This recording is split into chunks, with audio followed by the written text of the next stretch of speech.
Hello everyone. যুদ্ধকালীন পরিস্থিতিতে অনেকেই ভাবছেন যে সোনার দাম কেন কমে যাচ্ছে। হিসেব তো অন্য কথা বলে।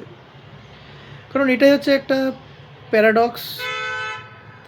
এই যুদ্ধকালীন পরিস্থিতি একটা স্পেশাল কেস বলতে পারেন, যে যুদ্ধ হচ্ছে অথচ সোনার দাম কমে যাচ্ছে।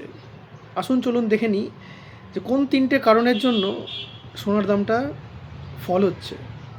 তো মেন কারণ যেটা এক নাম্বার, সেটা হচ্ছে অয়েল প্রাইস ক্রাইসিস। তো যুদ্ধ শুরু হয়েছিল, ইউএস ইরানকে অ্যাটাক করেছিল ইসরায়েলের সাথে। তো ইরান সেটাকে চেঞ্জ করে দিয়েছে অয়েল ক্রাইসিস, একটা এনার্জি সিকিউরিটি কোশ্চেন রেজ করেছে। তো তার ফলে কী হয়েছে, তেলের দাম যেটা $65 থেকে $70 চলছিল, সেটা এক লাফে $120 চলে গেছিলো, এবং যেটা কারেন্টলি $112-13 ট্রেড করছে। তার মানে এক ব্যারেল যুদ্ধের আগে যে দামটা ছিল, সেই সেম ব্যারেল পারচেস করতে হলে এখন আপনাকে ইনভেস্টরকে $40-50 এক্সট্রা দিতে হচ্ছে। তো তার ফলে কি হচ্ছে, এই যে এক্সট্রা $40-50 যে ডিফারেন্স, সেই ডিফারেন্সটা ফাইন্যান্সিং করার জন্য ইনভেস্টররা গোল্ড সেল করছে। এবং অবভিয়াসলি তেলের দাম বাড়ছে, তার জন্য একটা ইনফ্লেশন ফিয়ার তৈরি হয়েছে। ভবিষ্যতে মূল্যবৃদ্ধি ইকোনমিতে হবে, এবং সেই মূল্যবৃদ্ধিটাকে আপনি কী করে ফাইন্যান্স করবেন, তার জন্য ইনভেস্টাররা আগের থেকেই টাকাটা উইথড্র করে নিজের কাছে রাখছে লিকুইড ডলারে। তার ফলে যখন জিনিসপত্রের দাম আরও বেড়ে যাবে, সেটা ওই লিকুইড ডলার দিয়ে ফাইন্যান্স করবে। এবং এটা হলো একটা, তার জন্য সোনার সেল করছে, এবং মার্কেটে কোনো ডিমান্ড নেই, সোনার দাম ফল করছে। এখন যেহেতু তেলের দাম বেড়ে যাচ্ছে, তার ফলে কী হচ্ছে, ইনফ্লেশন ফিয়ার তৈরি হচ্ছে। তার ফলে কী হচ্ছে, ইন্টারেস্ট রেট বাড়ার চান্স আছে। কিছুদিন আগে ইউএস ফেডারেল রিজার্ভ মিটিং করে বলেছে যে এই বছর আগে যেটা মার্কেট এক্সপেক্ট করেছিল, 2টো ফেড রেট কাট হবে, এবং সেটা কমিয়ে একটাই রেট কাট হবে বলেছে। কিন্তু মার্কেট সেটা মানতে চাইছে না, কারণ তেলের দাম যে হিসেবে এগোচ্ছে, মার্কেট ভাবছে যে এখান থেকে আরও ইন্টারেস্ট রেট বাড়বে।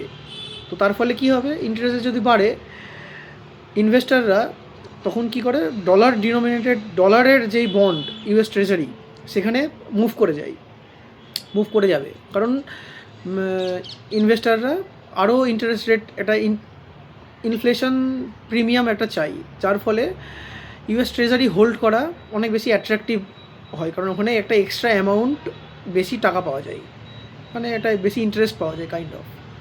তো ইনভেস্টাররা প্রথমে আমরা দেখে নিই যে ইনভেস্টাররা কোথায় কোথায় ইনভেস্ট করে, পোর্টফোলিওতে কী কী থাকে। Number 1 stock market, 2 bond market debt, 3 commodity, 4 হচ্ছে রিয়েল এস্টেট।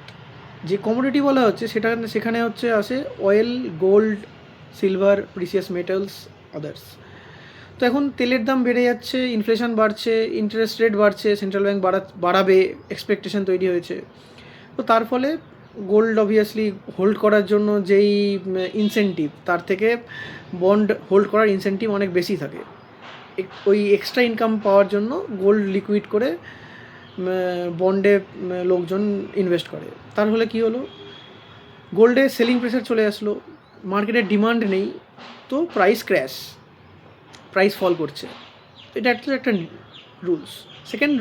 সেকেন্ড রিজন হচ্ছে যে যারা লেভারেজ ট্রেডার, যারা হচ্ছে লোন নিয়ে ট্রেড করে বা লোন নিয়ে গোল্ড কিনেছে, তাদের কাছে কি হলো, তেলের দাম বাড়ছে, ইনফ্লেশন বাড়ছে, ইন্টারেস্ট রেট বাড়বে, তারপরে যারা লোন নিচ্ছে সেই লোন অ্যামাউন্টটাও বাড়বে। তার ফলে ওদের যে মার্জিন, সেই মার্জিনটা অনেক কমে যায়। তার ফলে কি হয়, সেই মার্জিন কল দেওয়া মানে they have to sell their gold holdings. তার ফলে কী হলো, আবার সেলিং প্রেশার আসলো, মার্কেটের ডিমান্ড নেই, প্রাইস ফল। এবং 3 নম্বর যে কারণটা, সেটা খুব ইন্টারেস্টিং একটা কারণ, এবং সেটা হচ্ছে রিলেটেড টু দুবাই। যুদ্ধের আগে Dubai is considering as a financial hub, middle east and also the global, and it's also considered as a world largest gold trading hub. মানে কিছুই না, ভেরি সিম্পল। পৃথিবীর যত বড় বড় international multinational banks, insurance company, hedge fund, family owned business, others আরও financial institution যারা রয়েছে সবাই ওখানে এসে বিজনেস করার জন্য এসছে এবং অনেক দিন ধরে বিজনেস করছে। তাদের পোর্টফোলিও সেই হিসেবে অ্যালোকেট করে রয়েছে গোল্ডে, বিভিন্ন যেই 4টে ইনস্ট্রুমেন্ট বললাম সেইখানে ইনভেস্ট করা রয়েছে। তো যেই মুহূর্তে ইরান মিসাইল মেরেছে দুবাইয়ে, তখন হচ্ছে ইনভেস্টাররা প্যানিক করেছে এবং at the same time air space বন্ধ, শিপিং রুট বন্ধ ডিউ টু চোকড ইন হরমুজ। তো ইনভেস্টাররা গোল্ড, ফিজিক্যাল গোল্ড যাদের কাছে ছিল বা ওখানকার যে ইনভেন্টারিতে গোল্ড ছিল, তো তারা ইমিডিয়েট গোল্ড ট্রান্সফার করতে পারছে না কোথাও। এবং দুবাইয়ের পরবর্তী যেই বেস্ট সেফ লোকেশন ধরা হয় সেটা হচ্ছে সিঙ্গাপুর। তো তারা পাঠাবে কোথার থেকে? কোনো মিনস নেই। তো ইমিডিয়েট গোল্ড প্রাইস সেখানে ক্র্যাশ করে যায়।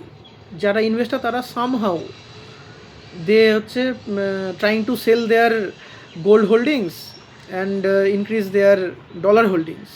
তো তারা সামহাউ ডলারটা নিতে চাই, সামহাউ ক্রাইসিসটাকে ম্যানেজ করার জন্য। তো তার জন্য আবার সেই সাপ্লাই প্রেশার, ডিমান্ড নেই, প্রাইস ফল। তো মেনলি এই তিনটে রিজনে মার্কেট ফল করেছে। এবং ইন্টারেস্টিংলি নেক্সট প্রশ্ন হওয়া উচিত যে এখানে যে মার্কেটটা রয়েছে, গোল্ড প্রাইস আজকে যেখানে রয়েছে সেখান থেকে আরও কমবে, না এখানেই থাকবে, কনসোলিডেট করবে, না এখান থেকে আবার রিবাউন্ড করবে? এখন কথা হলো, যুদ্ধের আগে গোল্ড যেখানে ছিল, যেই লেভেলে ছিল, সেটা অনেকটা ওভার ভ্যালুড পজিশনে ছিল। তো ইনভেস্টাররা সেখান থেকে প্রফিট বুকিংও করেছে এবং তো সেই ক্ষেত্রে দেখতে গেলে গোল্ড অনেকটাই অ্যাট্রাকটিভ, এখন অনেকটাই প্রাইস কমেছে এবং ডেলি কমছে। 3 সপ্তাহে গোল্ড অনেকটাই কারেক্ট হয়ে রয়েছে। সেই থেকে দেখতে গেলে গোল্ড অবভিয়াসলি একটা অ্যাট্রাকটিভ পজিশনে এখন রয়েছে। এবং জিওপলিটিক্যাল আনসার্টেনটিতে গোল্ডকে সেফ হেভেন হিসাবেও ধরা হয়, যেই প্রেশারটা এখনও আসেনি। এবং অ্যাট দ্য সেম টাইম তেলের প্রাইস যেটা চলছে সেটা হচ্ছে 112-13, এবং যুদ্ধের পরিস্থিতি কোন দিকে যাবে কেউ আমরা জানি না। বাট এই রকম টাইপের যুদ্ধ আমরা আগে কখনো দেখিনি। 3 উইকস অলরেডি কমপ্লিটেড, 4 নম্বর উইকে আমরা চলছি, কিন্তু যুদ্ধ থামার কোনো লক্ষণ দেখা যাচ্ছে না। তো এর ফলে কি হতে চলেছে? এর ফলে যে তেলের দাম সেটা কোথায় যাবে? $150, $200, না এটা কমে $70-80 যাবে? কেউ জানে না। মার্কেট মুভ কী হচ্ছে তার উপর আমাদেরকে লক্ষ্য রাখতে হবে। কী কী জিনিস লক্ষ্য রাখতে হবে তার জন্য? 1 নম্বর হচ্ছে তেলের দাম, 2 নম্বর হচ্ছে ডলার ইন্ডেক্স, যেই ডলারটা কত বাড়ছে, স্ট্রেংথ, ডলার কত শক্ত হচ্ছে, কত পাওয়ারফুল হচ্ছে, সেটা একটা দেখতে হবে। 3 নম্বর দেখতে হবে ইল্ড, ইউএস ট্রেজারি ইল্ড, সেটা কতটা বাড়ছে।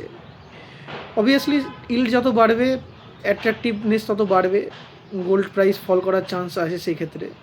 তো কী হবে কেউ জানে না, একমাত্র সময় বলতে পারবে যে কোন দিকে যাবে।